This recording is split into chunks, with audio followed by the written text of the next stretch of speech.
Hello, listeners, and welcome back to another episode of Cognitive Dissidence. As usual, I'm your host. I'm Jacob Shapiro. I'm also a partner and the director of geopolitical analysis at Cognitive Investments. Joining me on the podcast today is one of my favorite repeat guests. Garry Golden is a futurist. You can find more information about him at his website at garrygolden.com. That's Garry with 2 R's. He's also the founder of Into the Future, which brings a lot of Garry's work with different corporate leaders and in the boardrooms, bringing that to young people in Brooklyn, New York. So if you have kids and you live in New York City and you're interested in some really cool programming around that, you should definitely check out intothefuture.nyc. Garry was good enough to set aside some time to talk about the future of energy, the future of crypto, and he really schooled me on AI, GPT, and why that's something I should really spend more time looking at, and probably you should spend more looking at too. So that was a very introductory part of the conversation at the end. I love talking to Garry because Garry is focused on the future. He's not focused on the next year or two. He's trying to see what's going to happen 5, 10, 15, 20 years from now. And he has a rigorous way of approaching that. I find that sometimes when you're really thinking seriously about the future, if you're doing it right, it's going to sound a little strange because you have to imagine what's really going to be different going forward. And that's what Garry does so well, and why he was generous enough to let me ask him some questions along that score and give some answers. So if you feel like the answers don't quite make sense, or if they're a little bit too pie in the sky, they're supposed to be. Futurists that get the future right, they're anticipating the pie in the sky thing that us mere mortals who are dealing with things like geopolitics on the day-to-day have trouble parsing through. So Garry, thank you so much for making the time. Listeners, my email address is jacob@cognitive.investments. If you want to talk about what we do at CI, some of our investment strategies, if you want to talk about how to access some of our research, if you want to tell me about what you had for breakfast this morning or a book that you think I should read, you can email me for all those reasons or any more that you could think of. So cheers, see you out there. Cognitive Investments LLC is a registered investment advisor. Advisory services are only offered to clients or prospective clients where Cognitive and its representatives are properly licensed or exempt from licensure. For additional information, please visit our website at www.cognitive.investments. The information provided is for educational and informational purposes only and does not constitute investment advice, and it should not be relied on as such. It should not be considered a solicitation to buy or an offer to sell a security. It does not take into account any investor's particular investment objectives, strategies, tax status, or investment horizon. You should consult your attorney or tax advisor. All right, Garry, it's nice to be with you. Garry, I didn't ask before we got on, where are you right now? This doesn't look like Brooklyn in the background. So this is Brooklyn. It's just a different floor in our home. This is our rental unit. So okay, well, the listeners can't see, but there's a lovely plate behind your head, and it's giving me life. Garry, we have so much to catch up on. We've talked crypto on this podcast before, hydrogen, a bunch of other things. So, we'll do, as you say, a potpourri of stuff. But I wanted to start off by asking you, maybe revisiting sort of the energy conversation in general. We've talked a little bit about hydrogen, although we can revisit that. I've been thinking a lot about biofuels lately, just in the context of, are soybeans about to have their ethanol moment? Is renewable diesel for real? You can sort of feel everyone in the United States casting about for an energy alternative. I don't know if you saw like all those oil executives at some conference last week that, of course, the Wall Street Journal and FT, everybody else had to cover, said, oh my God, we're at peak oil again in the United States and shale is going to decline. And it's like, God, how many times do we have to do that rigmarole? And we just had a fusion guy on the podcast too. And there's nice. Very interesting things happening with nuclear too. So where do you think we are with the energy landscape? Because I know that you think that hydrogen is eventually the solution that scales, but there's an awful lot of noise between now and then, and I have trouble parsing through all of it from a futurist perspective. So maybe help us get the lay of the land for where we're at with the energy transition and how you would give somebody some guardrails to understand all these developments that are happening. Sure.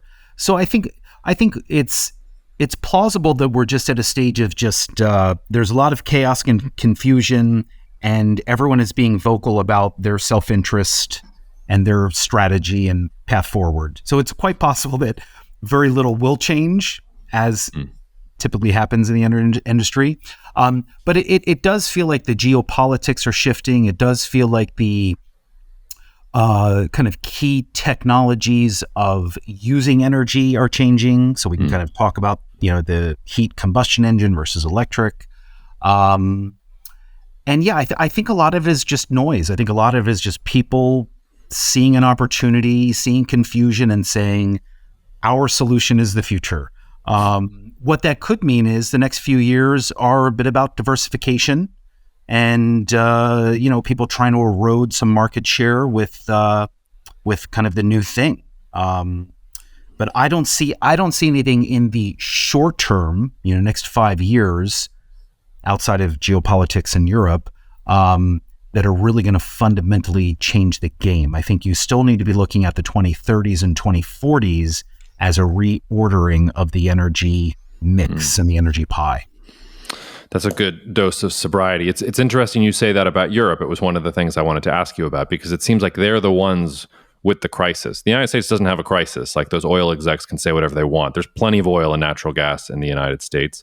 China and some of these other countries have problems too, but they don't have this antagonistic relationship with Russia, and Russia needs customers now. It's the Europeans who are so far, it's March 13th, 2023, we'll see where we're at next year, are so far saying we don't want to import any more Russian natural gas. We don't want to import any Russian oil.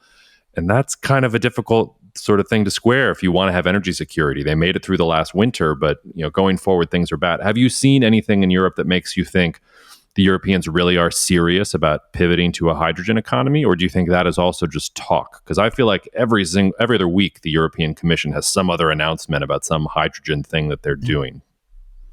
So yeah, and I want to be clear here. I am a kind of a true believer when it comes to hydrogen. So listeners understand that I've got a lot of passion and personal reputation on this. But I do genuinely believe that hydrogen is it is the European story. It is the thing that solves the biggest list of their problems. So hydrogen can be used for kind of natural gas substitutes or blending with natural gas for industrial use cases. It can be used to meet the needs of transitioning into hydrogen electric trucks. So it just kind of pulls into past, present, and future as a solution, and they're absolutely serious to the point of the news that you're seeing is support for building out hydrogen pipeline infrastructure. So nobody is going to start laying down, intracity or long distance pipelines without consensus that policy support and the market will be there for hydrogen. Within Europe, there are a couple, different player dynamics. The demand side is mostly in Germany, followed by, maybe the Netherlands and the UK.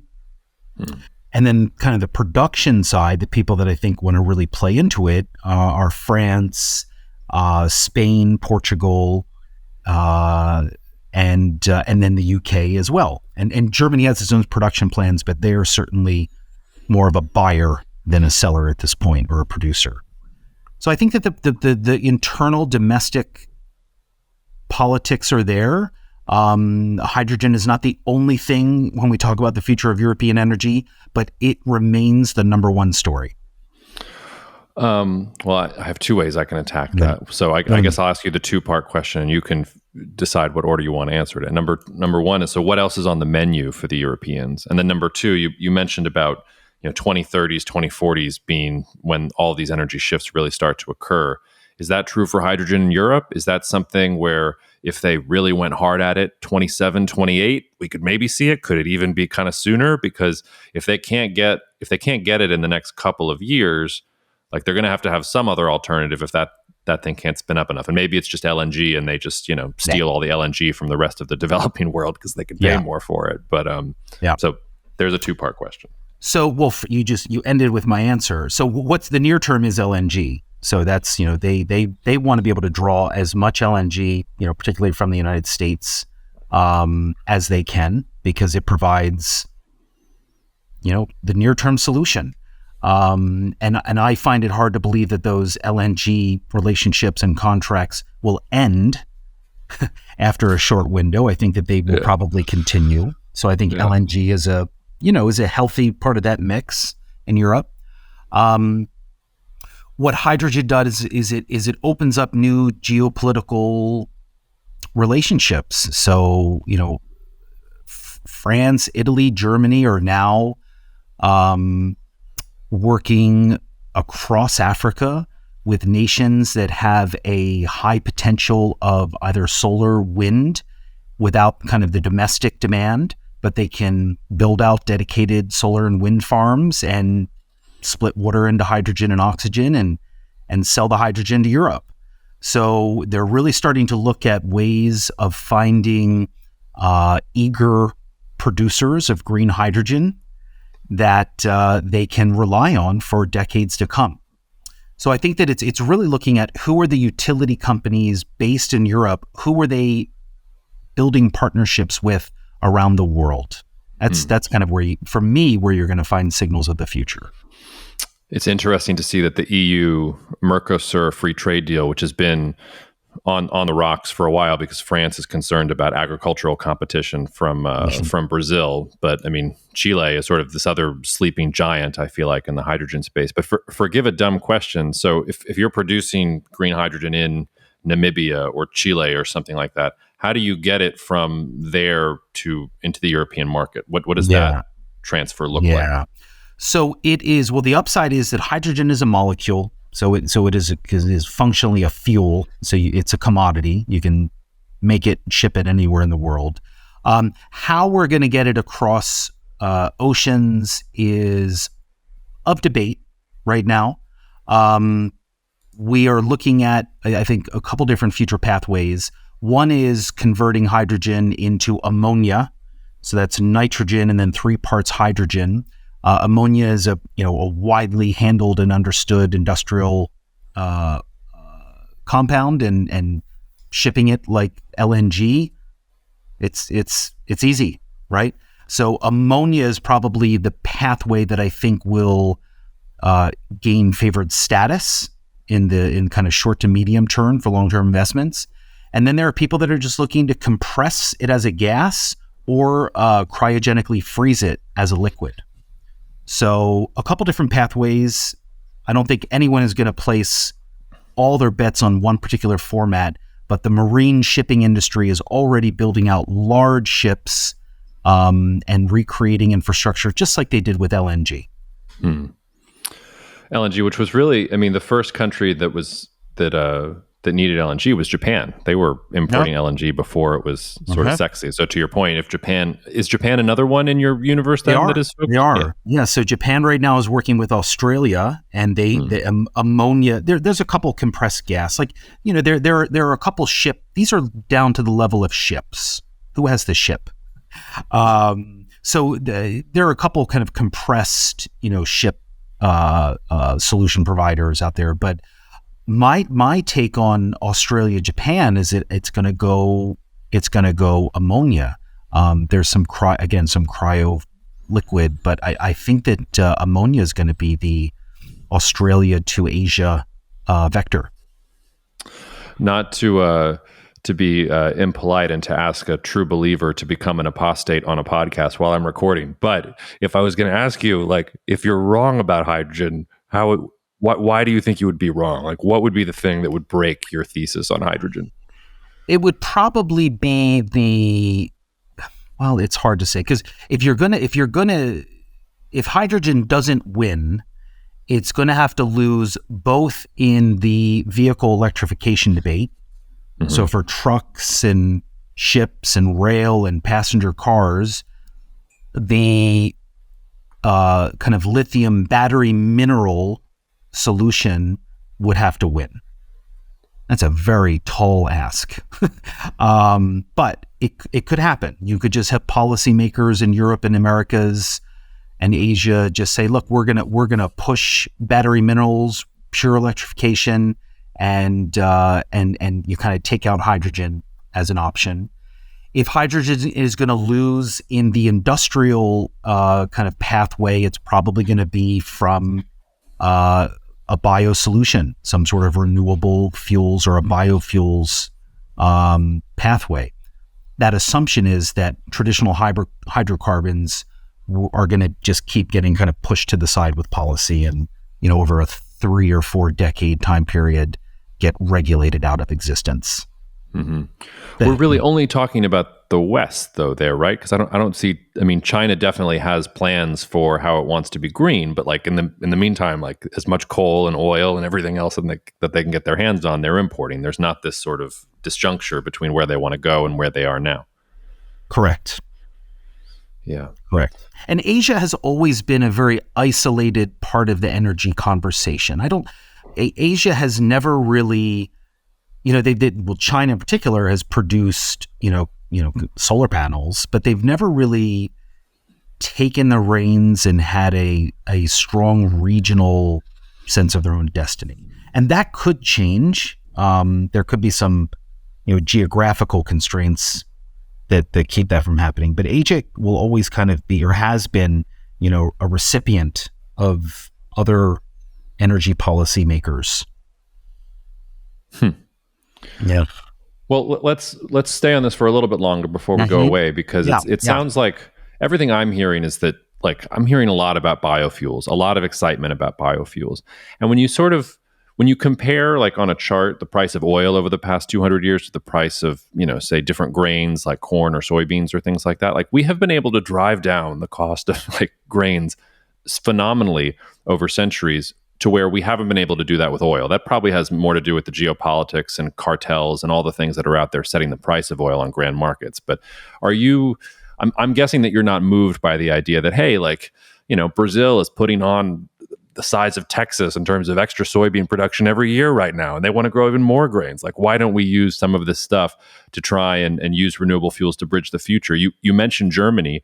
I mean, I hear nothing from Germany. You said about hydrogen. I feel like I hear nothing from Germany except e-fuels this and our car industry that, and we have to save the car industry and all like German exports and things like that. So help me make sense of sort of the broad sunlit uplands you're seeing for hydrogen in the 2030s, but these very serious challenges they're easier, they won't take as much sort of innovation to get there, and they are there in front of you.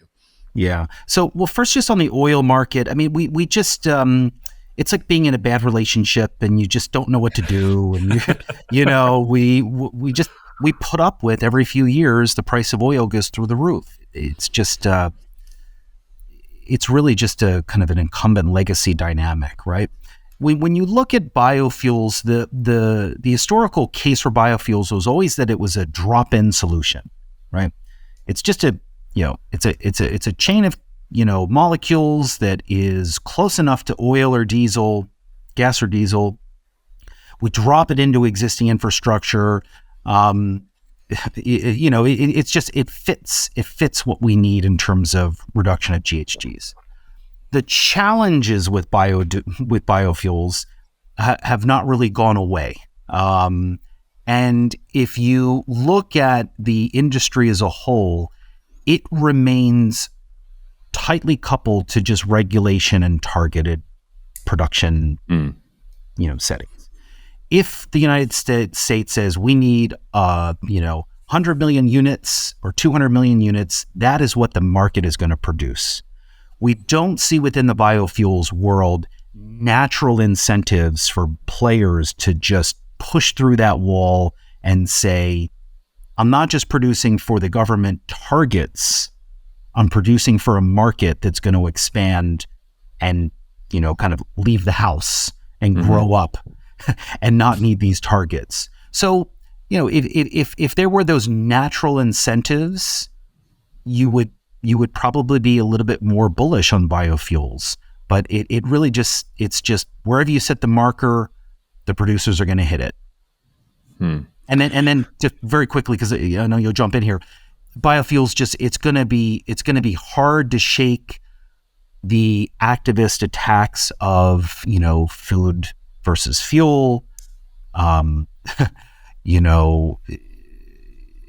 secondary crops, waste to fuels. Like there are solutions out there, but the perception, I think, is always going to be you are taking away farmland to produce something that is basically the same chemically as what we're currently using.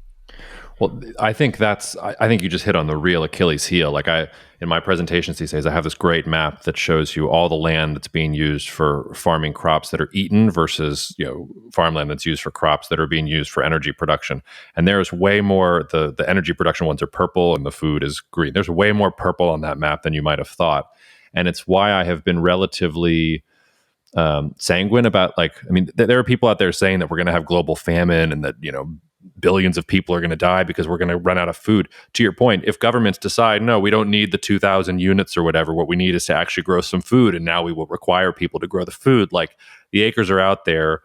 Yes, you have to get the fertilizer. I'm not dismissing how hard it will be, and you may have a year or two, and you may have parts of the world, look at Somalia right now, that are really going to get screwed.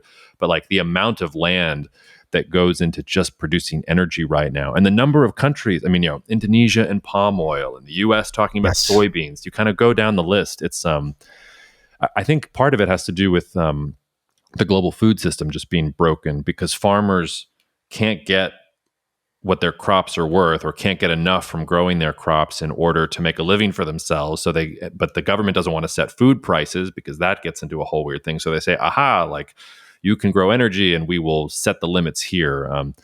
I think you're right that that's a difficult Achilles heel for the industry, but it's also in some ways their strength, because it means they're tied to government. It means that, that they have those connections and are going to push the government to say, hey, if you go away from biofuels, you're not just screwing the oil companies, you're screwing the farmers and you're screwing the heartland. And it's a difficult argument to make. Yeah. So I think my forecast with biofuels is it's just kind of a steady state, right? Mm-hmm. It will continue to grow slowly. It will have a future, but its future is intimately tied to, the combustion engine, the heat engine, and the politics of food that you said. So we're going to have your friend Will Thurmond on. He emailed me over the weekend, by the way. He's going to come on. So, but before we leave energy realm and go into some other interesting things, because we had Miles on the podcast a couple weeks ago who was talking about fusion. And by the end of the podcast, I wanted to be a fusion prophet. I was like, sign me up. This sounds absolutely great. So just kind of tell me where you are with sort of nuclear in general as a futurist, and where is it in that energy mix out to the 2030s? Do you see developments there that are really promising? Do you think it doesn't scale? Are the politics of it in the West just not going to work? How do you give me your sort of 50,000 foot answer on where nuclear is? Well, there's two sides of the nuclear story. First, just in the kind of conventional sense,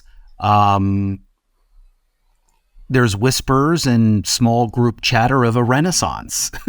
And, we finally had in the United States regulatory approval for, a new kind of more modular reactor. There is, there are anecdotes and some evidence of private sector funding starting to go into nuclear.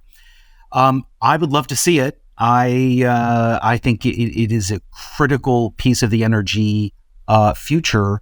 It's just going to take, I think, more of an Apollo investment model of committing, kind of 10 years, we're going to do this percentage, and it would have to be around new architecture, right? So, and then, I'm a true believer here. Nuclear to hydrogen is a very compelling story, because arguably molecules are a more profitable business, and a nuclear power plant, is high capacity factor, so you can run it kind of to its peak for a long time. But nuclear can be challenged in its integration with renewables because it's difficult to ramp up, ramp down. And now, the United States is looking seriously at integration of electrolyzers, so you can just keep those nuclear, plants running at full capacity, and whatever they're not pumping out into the grid, they convert it into hydrogen, put it into a pipeline, and send it along. So I think nuclear is strong that way. I do think that there will be a renaissance. The challenge is going to be finding Gen Z and millennials and Gen Xers to lead the way. Because if you look at the talent, people that know the industry, they're mostly boomers. And we don't have the human talent, right? That's really in Korea is where that talent is these days. And then on just the further reaches of advanced technologies, I know all the eggs are in kind of one architecture. in France. And that reactor, I think if it's going to do anything and bring a real solution, that's probably in the 2040s, 50s. And kind of the and I'm not an expert in the different model that we just had in the United States, but it's probably it's probably a 2040s, 50s thing, which is fine. We're going to keep on doubling energy. So, I don't want to dismiss it. You can embrace things that have payouts in 20, 30 years.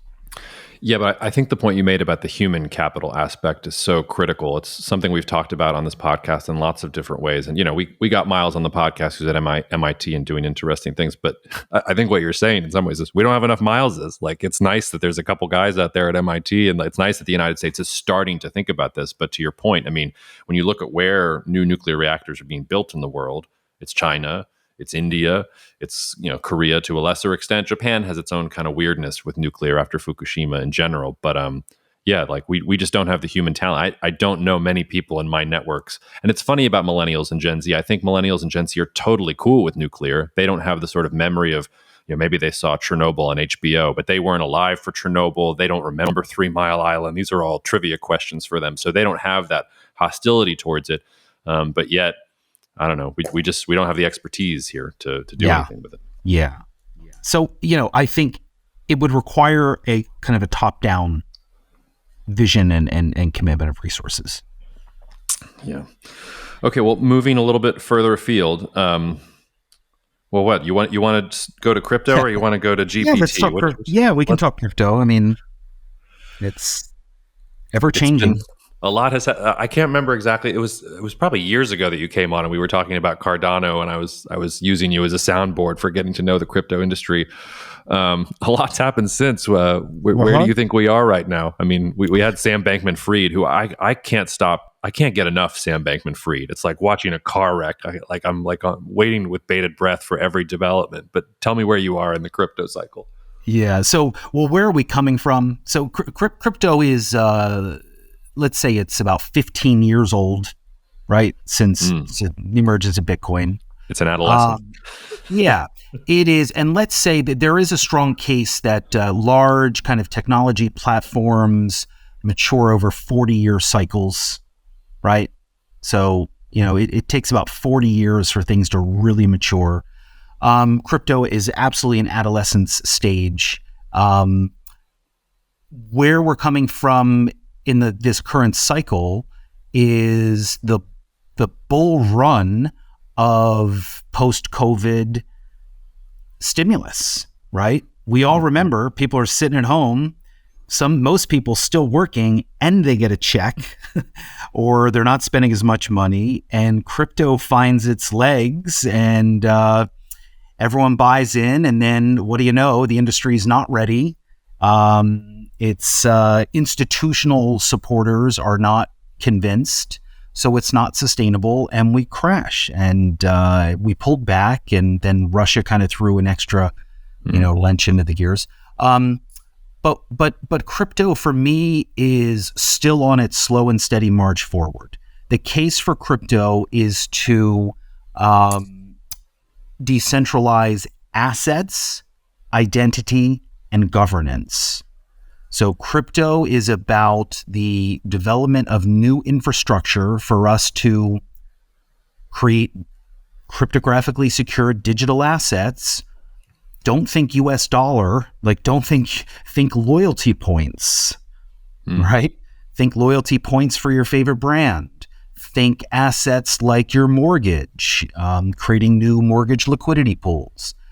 The crypto asset story is not the dethroning of the US dollar. It's the securitization and the financialization of digital assets. And I think that will happen. I think that, the next phase is going to be about enterprise loyalty points. Companies are going to start to have their own cryptocurrencies. And that will not be as much of a threat to the US regulators as the idea of Bitcoin trying to dethrone the dollar or gold. But it is the next wave. And then very quickly, the decentralization of identity. This is this notion of individuals being able to control their identity. And when someone wants access to your identity, you can grant them specific access to what fields in the form they pulled from. So if you're a healthcare provider or your bank or your, whoever wants to know information about you, you can selectively control what they see. Nobody is asking for identity wallets, just like nobody was asking for a social media profile page, right? But I do think that identity-linked data is an enormous problem to solve, and I think crypto and blockchain can deliver. And then, so I'm very bullish on the next 5 to 10 years on digital identity. And then the final thing is governance, and this is the ability to use blockchain and cryptocurrency to bring more transparency, accountability, and kind of automation to decision making. So governance tools that shine the light on how organizations are run, I think will find adoption. So I think crypto, it needs to decouple from the narrative that the only thing crypto is good for is to dethrone fiat currencies, right? Once we start seeing the utility of crypto beyond that, I think you'll start to see growth. So, but I don't see kind of a bull market coming until 24 or 25. So we're still a little away. Well, let me push on that a little bit, because it feels like in some ways you're talking about two different things. Because when you start talking about the decentralization of assets, identity, and governance, I'm nodding. I'm like, yes, that makes sense. Check. But then we immediately go to, and then it's like bull market for, I'm going to buy this Bitcoin and then it's going to go up 10x and I'm going to retire and stuff like that. So it almost seems like, are the currencies and the coins even? I could imagine those go to zero, and all the things that you talked about in terms of blockchain and crypto and all that other stuff still happen. So what is the relationship between that? I want to live in the future that you're talking about, where I have control over my digital identity, versus in practice, instead of governance, we get Sam Bankman-Fried. Instead of identity wallets, we get Dogecoin. Instead, help me bridge that. Well, there's just a lot of terrible players in the space, right? And look, if you went back to the early automobile, like how many terrible shops were building unsafe cars. It's just every single new industry will have grifters and thieves. Let me kind of just pause for a second here. The philosophical debate of crypto is the decoupling of state government from currency or value, right? Mm-hmm. I'm a believer in that. I can understand why countries should control monetary policy, and I can also understand why, in the long run, just like we decoupled religion from government, that we do want to decouple that. But that's not going to happen anytime soon, right?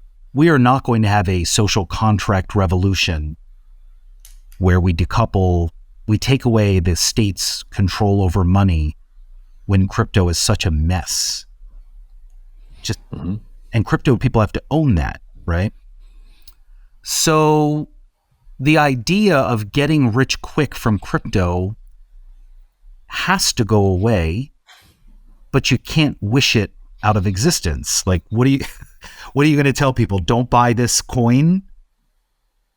It's just, we don't have control over people's desires to get rich quick. Do I think that large liquidity pools will emerge around Bitcoin, Ethereum, Cardano, and whoever? Absolutely, because the settlement of those assets will occur in those liquidity pools. Mm-hmm. So if you start to see, Amazon builds a Cardano-based cryptocurrency, not their own private, but they want liquidity, so they go to a large pool. Nike, Whole Foods, all these companies start to build out their own cryptocurrencies. They want liquidity across other brand loyalty points. They don't want their own. So I do think that the value of those coins will go up, but they shouldn't go up like a ladder. It should just be very slow going. But that's wishful thinking, because you can't stop people from being greedy. Yeah, unless you're in China, where you can say you may now not Yep. own Bitcoins, Yep. and there's a nice Yep. gulag waiting for you in Yep. Xinjiang if you do. Yep. Um, So I don't know. We'll see. But I do believe in it. I do believe crypto. We're just in a, we're where we need to be. well, Just growing up.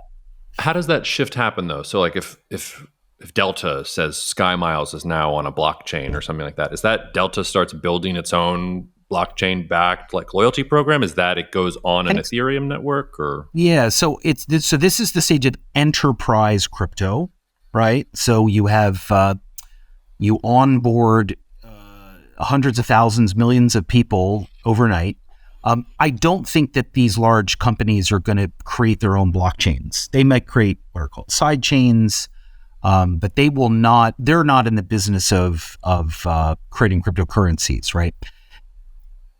They will likely join one of the large platforms, and I would say Ethereum, Cardano, Avalanche, Polkadot, who knows what it is, because of the liquidity. So Delta will want its programmable currency to be interchangeable with, Kellogg's and Kraft's. Like they're going to want, or the Hilton. They will want that interoperability. They don't want to be in the business of creating their own blockchain, right? Now, do they know that? They're probably going to say at first, I want my own controllable Delta currency. But it's, once they get through a couple meetings, I think that the leaders will understand the benefits of being a part of a broader liquidity pool. Yeah, you can see brands starting to do this, I guess. I mean, I hate that Uber Cash wants me to create Uber Cash every time I want to take an Uber rather than like my credit card's in the system. Like, why do I need this Uber Cash thing? But it sort of is what you're talking about in a very, I guess, unsophisticated way, right? Yeah. It's the use case is the programmability of currency. Mm-hmm. And what crypto does is it allows you to program in rewards or disincentives based off of behaviors and decisions. So if I can incentivize my customers to do certain things, that's good for my business.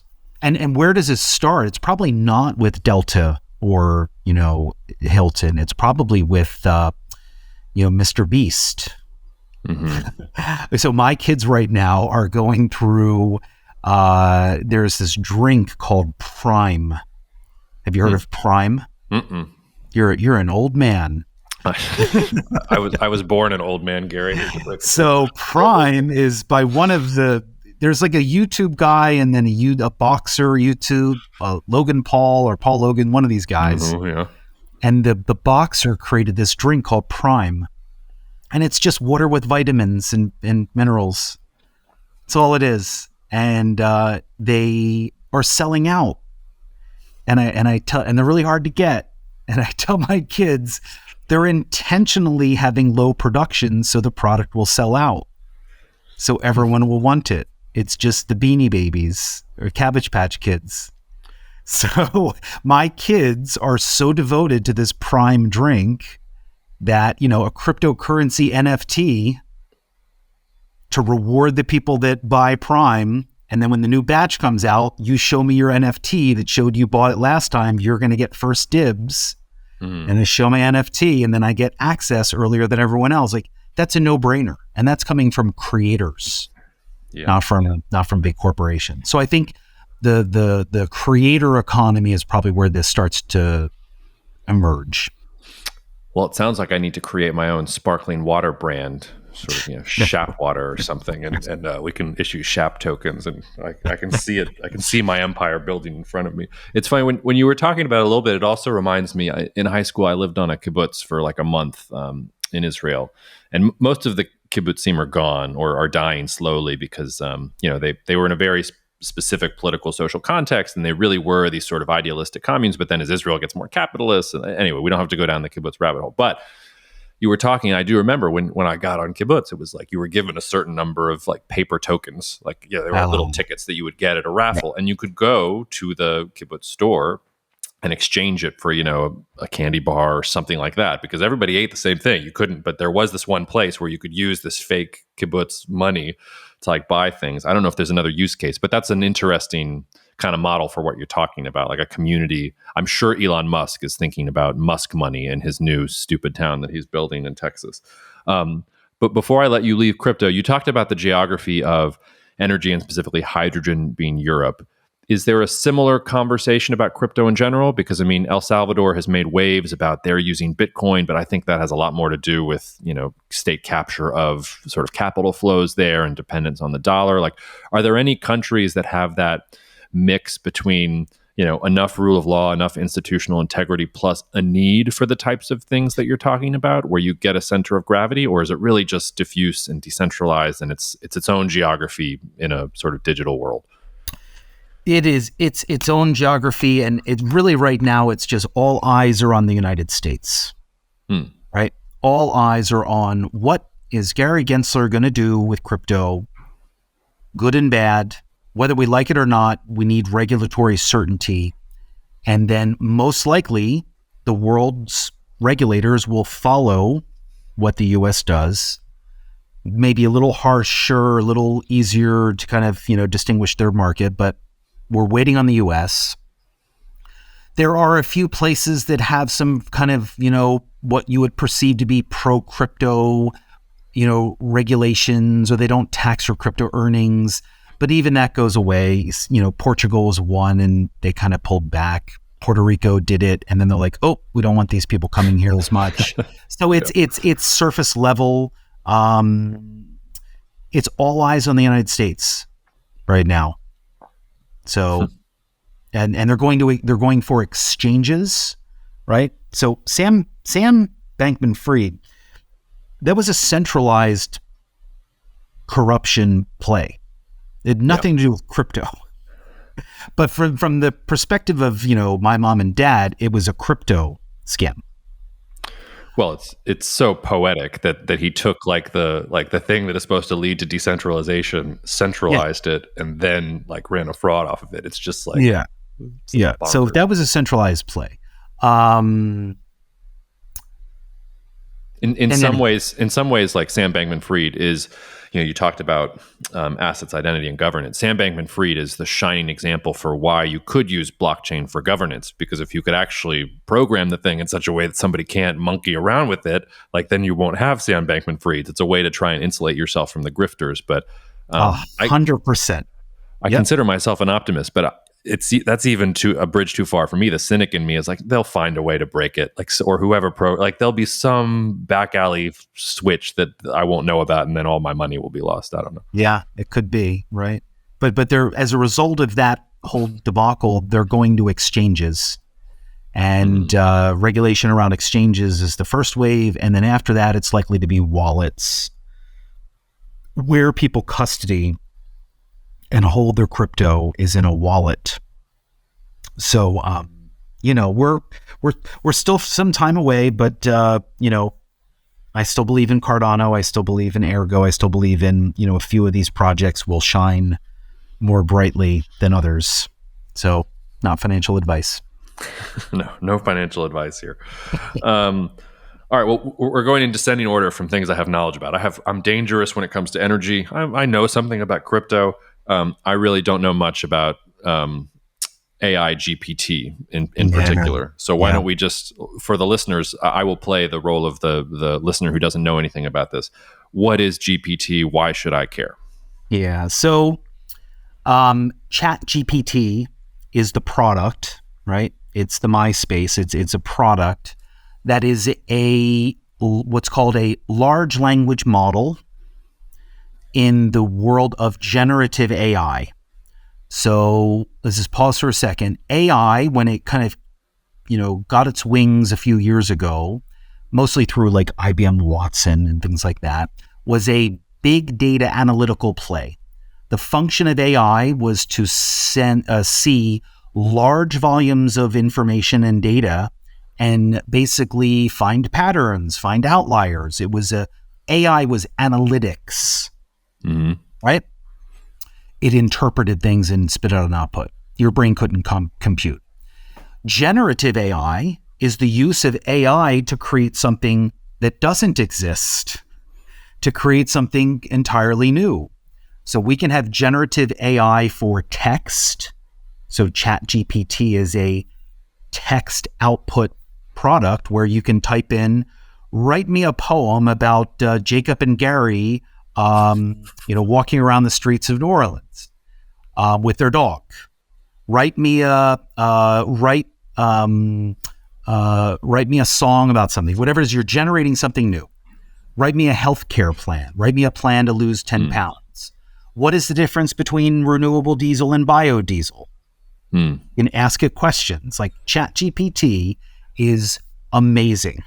It is flawed. And if you choose to find the areas of weakness and focus on what ChatGPT is not currently good at, you can get very dismissive of ChatGPT. But if you just use it as an everyday person, it blows your mind consistently. It is so good. And what ChatGPT has done is basically taken large corpuses of text, and then humans have trained it to make connections. So, you say the word Chicago, it's connected to Bulls, White Sox, pizza. You change the prompt, you say Chicago Bulls, then the new path lights up. Chicago Bulls is connected to Michael Jordan, etc. So all it's doing is predicting the next word, and it does it really well. So that's generative text. Then there's generative visuals. I can say to a generative AI application, DALL-E is an example, Stable Diffusion, Midjourney are products. I can say, create me an image of a cowboy riding a horse on the moon. And seconds later, that image appears. There are generative video applications where I can say, create me a 30-second video of a mom and her daughter walking through a cornfield talking about the future of ethanol. And it creates the video. I can say, create me a virtual world, and it creates the virtual world. I can say, create me a conversation between one that exists, Steve Jobs and Joe Rogan. And then it creates a fake. So it's generative AI. The story is not ChatGPT. The story is human beings having tools that can create things that don't exist, that inspire us, that educate us, that challenge different perspectives, or it can be used to create propaganda and misinformation and crappy content. Like, it can be used for both. How long do I have in my career then? Like, at what point will you be able to go to generative AI and say, like, give me a geopolitical analysis of the Vietnamese political transition? Like, are we that close? Oh, man.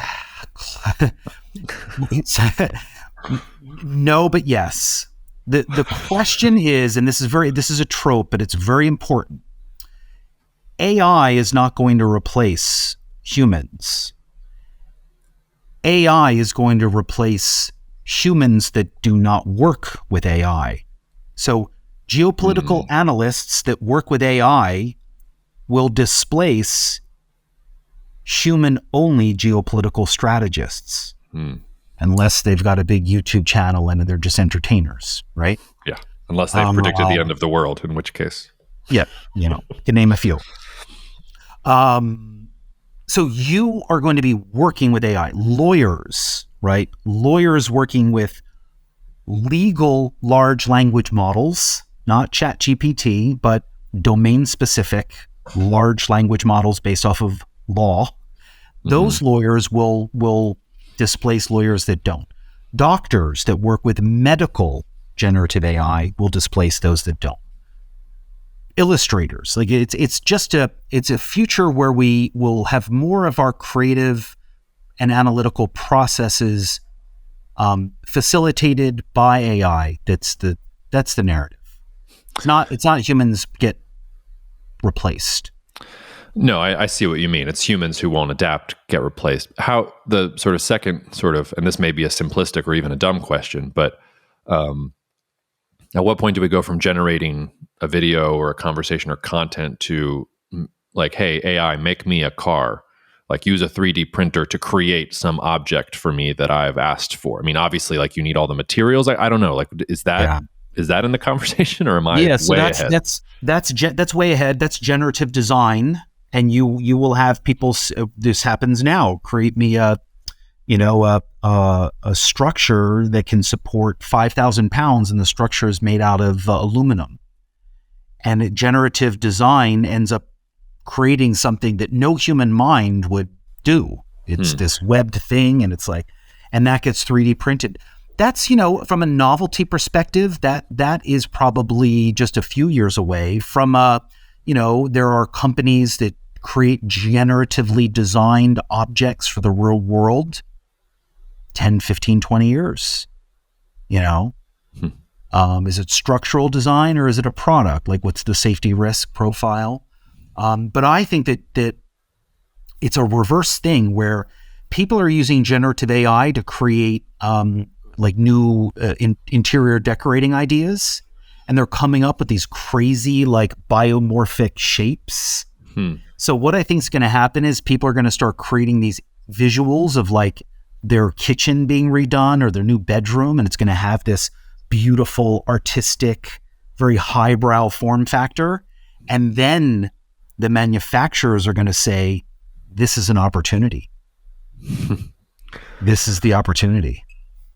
I can also now see why. I mean, I already was with you on sort of the decentralization of identity and identity wallets and things like that. But in a world where like AI is producing all of this content out there, it sort of makes sense to me that like you would want some kind of marker or symbol that was like, no, this came from Jacob Shapiro, or this that kind of brings it home. Yeah. Anything else before we? I mean, that was a very that was just a little teaser. We'll do regulatory of generative AI is the conversation of like 2025. What happens when teenagers start to have relationships with generative AI agents? And you hear a story of a generative AI that quote unquote hallucinated and told the kid to do something and led to something horrible happen. Regulatory oversight of AI outputs is going to happen, and the models will have regulatory oversight. So there's going to be lots of in the weeds conversations.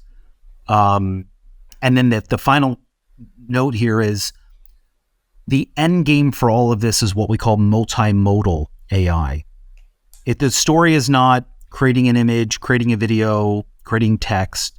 The story is, if I want to go from image to text to image to image, video to text, it's multimodal. So if I want my phone camera to watch me doing yoga and then have the yoga, AI app tell me, how to change my positions, that's multimodal. All right. Well, as I said, I'm a novice here, but as usual with our conversations, I gained perspective, and also I gained a laundry list of things I need to do homework about. So I hope you'll come back in a couple months, and I'll be a more worthy interlocutor on ChatGPT. But you've convinced me that I need to pay attention and not dismiss it. Yes. Garry, man, it's always good to see you. Hope you'll be in New Orleans in July. Maybe we'll do this in person in July, and then have some beignets or some Sazeracs, or both at the same time. I don't know. Sounds good. Thank you so much for listening to the Cognitive Dissidence podcast, brought to you by Cognitive Investments. If you are interested in learning more about cognitive investments, you can check us out online at cognitive.investments. That's cognitive.investments. You can also write to me directly if you want at jacob@cognitive.investments. Cheers, and we'll see you out there. The views expressed in this commentary are subject to change based on market and other conditions. This podcast may contain certain statements that may be deemed forward-looking statements. Please note that any such statements are not guarantees of any future performance, and actual results or developments may differ materially from those projected. Any projections, market outlooks, or estimates are based upon certain assumptions and should not be construed as indicative of actual events that will occur.